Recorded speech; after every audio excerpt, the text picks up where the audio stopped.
Hello, in this video I'm gonna check if it is possible to install GCam on Samsung Galaxy S24 Ultra. To do this, we're gonna install an app that is called GCam Editor.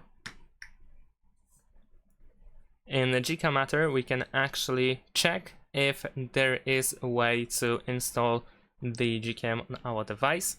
So we're gonna see if there is an option to do so. Let's wait a couple of seconds in order to open the app. There we go. And now over here, we can see that the camera to API module is enabled, but there is no GCam found for our device. Over here below, we can read that GCam for Samsung was not found. We have not tested your device yet. Send us a request and we will try our best.